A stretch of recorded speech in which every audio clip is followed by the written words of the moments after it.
Hello students, ये video class 11th के chapter units and measurements का सेकंड पार्ट है। इस वीडियो में हम पढ़ेंगे मेजरमेंट ऑफ लेंथ, मास और टाइम के बारे में। तो फर्स्टली हम लोग पढ़ते हैं मेजरमेंट ऑफ लेंथ में लार्ज डिस्टेंस के बारे में।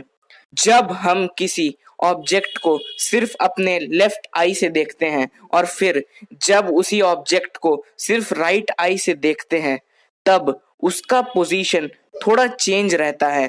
तो पहले वाले पोजीशन और बाद वाले पोजीशन के बीच के डिस्टेंस को पैरेलेक्स कहते हैं।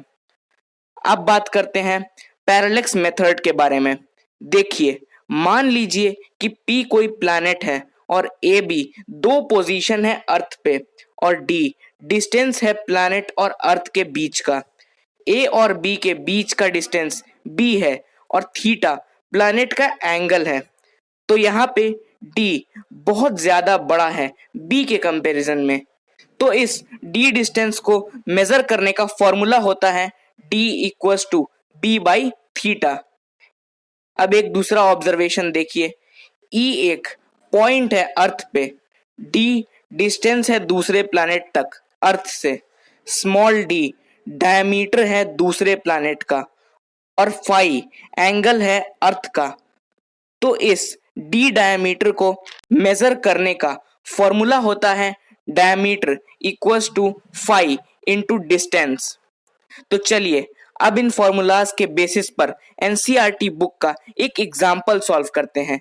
देखिए, एग्जाम्पल 2.3 बोल रहा है कि मून एम को अर्थ के दो पॉइंट ए और बी से मेजर किया गया है। तो मून का एंगल थीटा आया है 1 डिग्री 54 मिनट और अर्थ का डायमीटर बी है 1.276 इंटू 10⁻7 मीटर। अब हमें मून और अर्थ के बीच का डिस्टेंस डी कैलकुलेट करना है।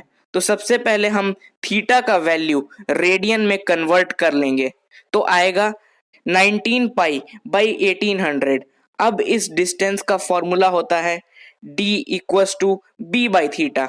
अब इसमें बी और थीटा का वैल्यू पुट कर देंगे तो हमारा फाइनल आंसर डी आ जाएगा अप्रोक्सीमेटली 3.84 इंटू 10⁸ मीटर।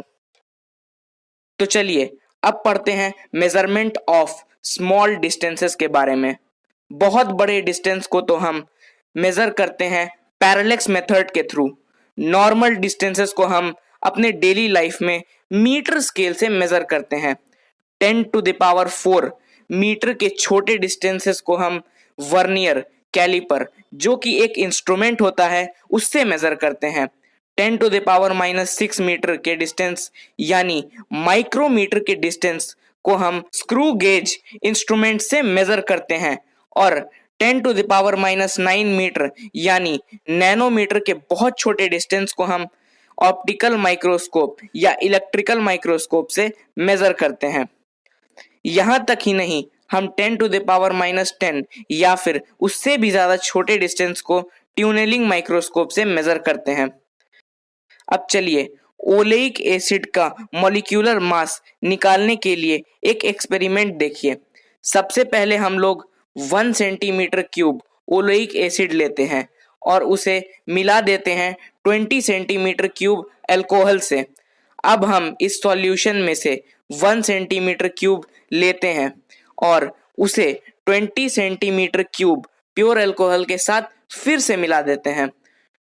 तो अब ओलेइक एसिड का कॉन्सेंट्रेशन हो जाएगा 1/20 इंटू 20 सेंटीमीटर क्यूब।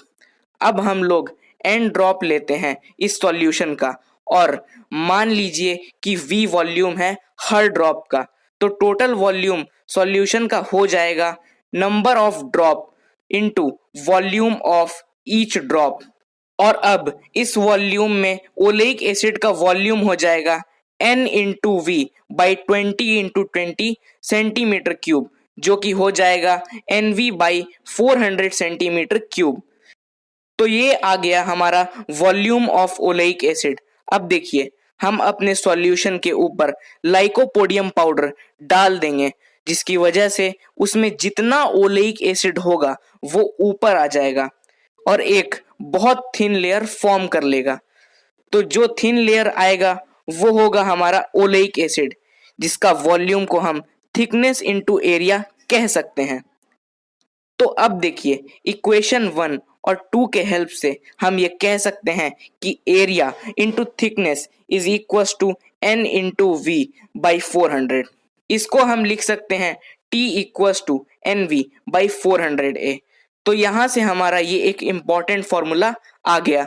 फॉर्मूला को लाने का स्टेप याद करने का जरूरत नहीं है, बस आपको फॉर्मूला याद रहना चाहिए। तो चलिए अब बात करते हैं रेंज ऑफ लेंथ के बारे में।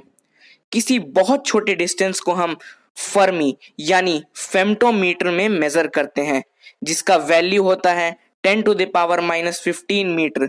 मॉलिक्यूलर साइज के डिस्टेंस को हम एंगस्ट्रम में मेजर करते हैं, जिसका वैल्यू होता है 10 टू द पावर -10 मीटर। या फिर मॉलिक्यूलर साइज को हम नैनोमीटर में भी मेजर करते हैं, जिसका वैल्यू होता है 10 टू द पावर -9 मीटर। आपने ये प्रीफिक्स के टेबल में पढ़ा ही होगा। पेपर शीट के थिकनेस को हम माइक्रोमीटर में मेजर करते हैं, जिसका वैल्यू होता है 10 to the power -6 metre. Normal distances को हम डेली लाइफ में मीटर या सेंटीमीटर में मेजर करते हैं। प्लैनेट्स के बीच के लार्ज डिस्टेंसेस को हम एस्ट्रोनॉमिकल यूनिट्स में मेजर करते हैं, जिसका वैल्यू इक्वल होता है सन और अर्थ के बीच के डिस्टेंस के, जो कि है 1.496 into 10 to the power 11 metre. बहुत ज्यादा दूर तक के डिस्टेंस को हम मेजर करते हैं लाइट ईयर में। इसका वैल्यू होता है 9.46 into 10 to the power 15 metre. अब पढ़ते हैं मेजरमेंट ऑफ मास के बारे में। हम अपने डे टू डे लाइफ में जो मास देखते हैं केजी और ग्राम में, उसे हम नॉर्मल बैलेंस से मेजर करते हैं। लार्ज मासेस जैसे कि मास ऑफ प्लैनेट और सैटेलाइट्स को हम न्यूटन्स फॉर्मूला ऑफ ग्रेविटेशन से मेजर करते हैं। स्मॉल मासेस जैसे कि मास ऑफ एटम, प्रोटॉन और इलेक्ट्रॉन को हम स्पेक्ट्रोग्राफ से मेजर करते हैं। किसी बहुत ज्यादा छोटे मास को हम मेजर करते हैं यूनिफाइड एटॉमिक मास में, जिसका वैल्यू होता है 1.66 इंटू 10 टू द पावर -27। अब बात करते हैं मेजरमेंट ऑफ टाइम के बारे में। जैसा कि हम लोग पहले पढ़ चुके हैं, रेंज ऑफ टाइम होता है 10 टू द पावर -22 सेकेंड से लेके 10 टू द पावर 18 सेकेंड्स तक। स्मॉल टाइम्स को हम फीको second, pico second, nano second या माइक्रो सेकेंड में मेजर करते हैं। हम डेली लाइफ में टाइम को मेजर करते हैं सेकेंड, आवर और मिनट्स में। स्टैंडर्ड टाइम को हम सीजियम 133 क्लॉक से मेजर करते हैं। तो स्टूडेंट्स, ये था फिजिक्स के चैप्टर यूनिट्स एंड मेजरमेंट्स का सेकेंड वीडियो। नेक्स्ट वीडियो में हम पढ़ेंगे एक्यूरेसी, प्रिसीजंस और एरर के बारे में। अगर आपको अभी भी कोई भी डाउट है तो नीचे कमेंट कीजिए, मैं उसका रिप्लाई जरूर दूंगा। Thank you for watching.